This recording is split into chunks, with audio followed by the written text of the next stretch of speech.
ಗೋಕರ್ಣಕ್ಕೆ ಹೋಗಿದ್ದೀರಾ? ಹಾಗಾದ್ರೆ ಈ ಜಾಗವನ್ನು ಮಿಸ್ ಮಾಡಿಕೊಳ್ಳಬೇಡಿ. ಕರ್ನಾಟಕದ ಉತ್ತರ ಕನ್ನಡ ಜಿಲ್ಲೆಯ ದಟ್ಟ ಕಾಡಿನ ಮಧ್ಯೆ ಪ್ರಕೃತಿಯ ಸೌಂದರ್ಯವನ್ನು ತನ್ನೊಳಗೆ ಅಡಗಿಸಿಕೊಂಡಿರುವ ಅದ್ಭುತ ತಾಣವೇ ವಿಭೂತಿ ಜಲಪಾತ. ಗೋಕರ್ಣದಿಂದ ಸುಮಾರು 40-50 ಕಿಲೋಮೀಟರ್ ದೂರದಲ್ಲಿರುವ ಈ ಜಲಪಾತ ಯಾಣದ ಸುತ್ತಮುತ್ತಲಿನ ಪಶ್ಚಿಮ ಘಟ್ಟಗಳ ಹಸಿರು ಕಾಡಿನ ನಡುವೆ ಕಾಣಸಿಗುತ್ತದೆ. ಕರ್ನಾಟಕ ಟೂರಿಸಂ.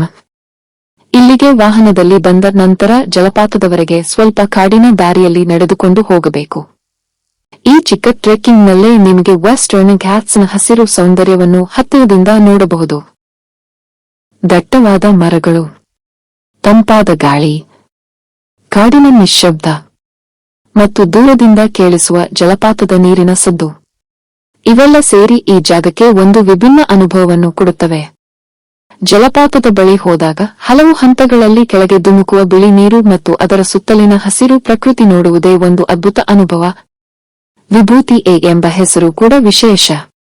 ಯಾಣದ ಸುತ್ತಮುತ್ತ ಇರುವ ಲೈಮ್ಸ್ಟೋನ್ ವಾಕ್ಸ್ ಮೂಲಕ ನೀರು ಹರಿದು ಬರುವುದರಿಂದ ಈ ಜಲಪಾತಕ್ಕೆ ವಿಭೂತಿ ಫಾಲ್ಸ್ ಎಂಬ ಹೆಸರು ಬಂದಿದೆ. ಉತ್ತರ ಕನ್ನಡ. ಮಳೆಗಾಲದ ನಂತರ ಇಲ್ಲಿ ಪ್ರಕೃತಿ ಇನ್ನಷ್ಟು ಹಸಿರಾಗಿರುತ್ತದೆ. ವಿಶೇಷವಾಗಿ ಜುಲೈಯಿಂದ ಸೆಪ್ಟೆಂಬರ್ವರೆಗೆ ಜಲಪಾತಗಳು ಹೆಚ್ಚು ಸುಂದರವಾಗಿರುತ್ತವೆ ಎಂದು ಕರ್ನಾಟಕ ಪ್ರವಾಸೋದ್ಯಮದ ಮಾಹಿತಿಯಲ್ಲೂ ತಿಳಿಸಲಾಗಿದೆ. ಕರ್ನಾಟಕ ಟೂರಿಸಂ. ನೀವು ಗೋಕರ್ಣ, ಯಾಣ, ವಿಭೂತಿ ಫಾಲ್ಸ್ ಟ್ರಿಪ್ ಪ್ಲಾನ್ ಮಾಡುತ್ತಿದ್ದರೆ ಈ ಜಾಗವನ್ನು ನಿಮ್ಮ ಲಿಸ್ಟ್ಗೆ ಖಂಡಿತ ಸೇರಿಸಿಕೊಳ್ಳಿ. ಆದ್ರೆ ಒಂದು ವಿಷಯ, ಜಲಪಾತದ ಕಲ್ಲುಗಳು ಒದ್ದೆಯಾಗಿರುವಾಗ ತುಂಬಾ ಜಾರುವ ಸಾಧ್ಯತೆ ಇರುತ್ತದೆ.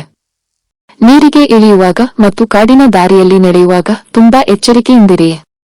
ಪ್ರಕೃತಿಯನ್ನು ಎಂಜಾಯ್ ಮಾಡಿ, ಆದರೆ ಪ್ರಕೃತಿಗೆ ಹಾನಿ ಮಾಡಬೇಡಿ. ನಿಮಗೆ ಈ ಹಿಡನ್ ಪ್ಯಾರಡೈಸ್ ಇಷ್ಟವಾದ್ರೆ ವಿಡಿಯೋಗೆ ಒಂದು ಲೈಕ್ ಮಾಡಿ. ನ್ಯೂಸ್ ವಿತ್ ಸ್ಯಾಂಡಿ 21 ಚಾನೆಲ್ನ್ನು ಸಬ್ಸ್ಕ್ರೈಬ್ ಮಾಡಿ. ಮತ್ತೊಂದು ಸುಂದರವಾದ ಕರ್ನಾಟಕದ ಪ್ರವಾಸಿ ತಾಣದೊಂದಿಗೆ ಮತ್ತೆ ಸಿಗೋಣ.